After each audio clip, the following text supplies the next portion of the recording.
minefield. Minefield.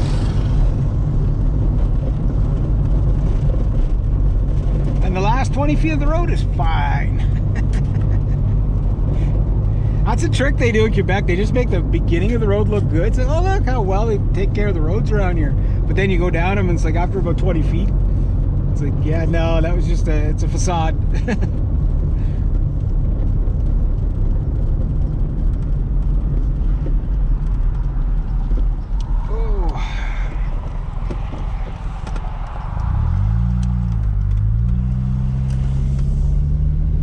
Floor it for all the maniacs get here.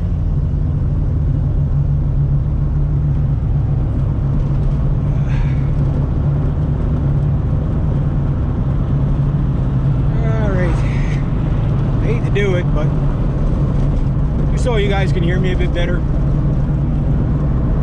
Hopefully nothing important gets sucked out the window.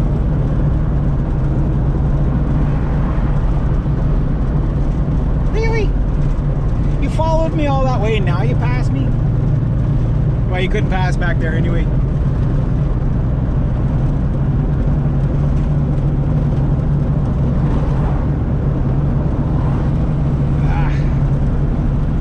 Heading home.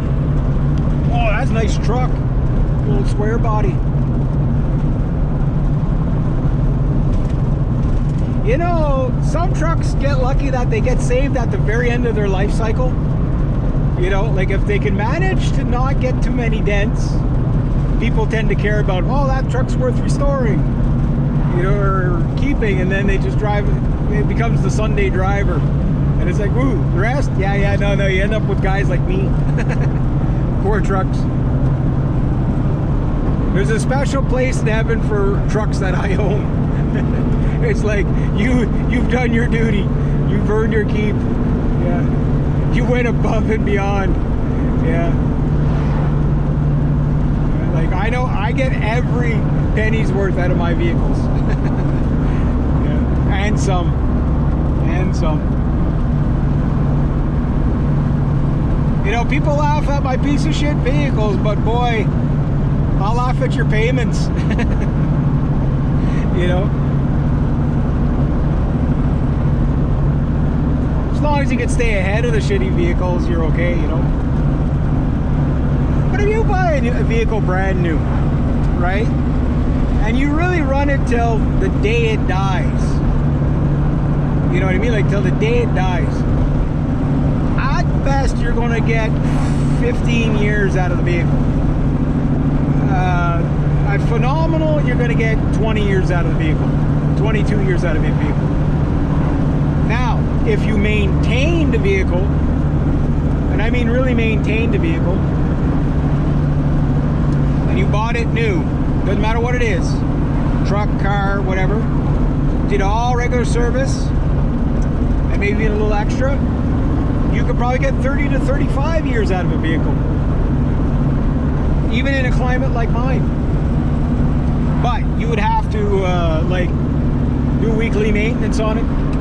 Like a guy like me, if I ever did get a new vehicle, it'd be like I'd buy 2 in a lifetime, because that's all I'd need, you know?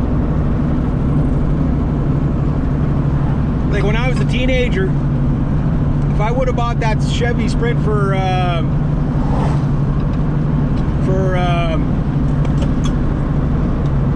$6,000 back then, there's a good chance. All right, potato. Look at that, no body armor, nothing. Nothing. Squidding it up.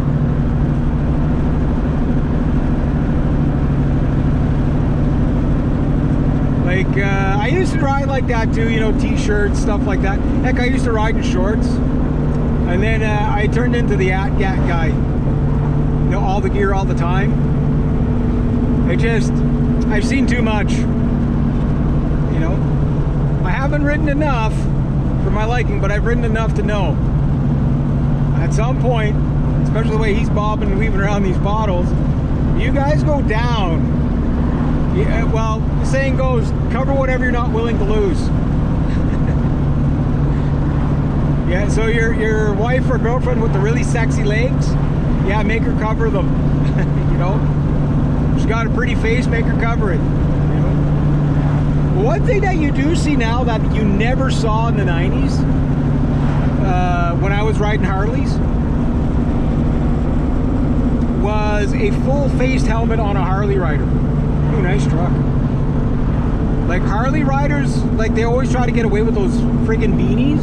My buddy Scott was like that, my old drummer, those friggin' little beanies. He got caught about 3 or 4 times, and I think his biggest fine was $300.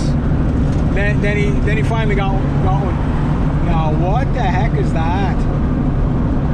Is that a bear?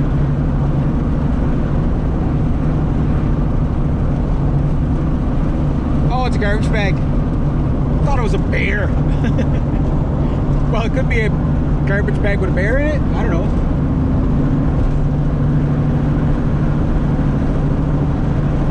What do you call home?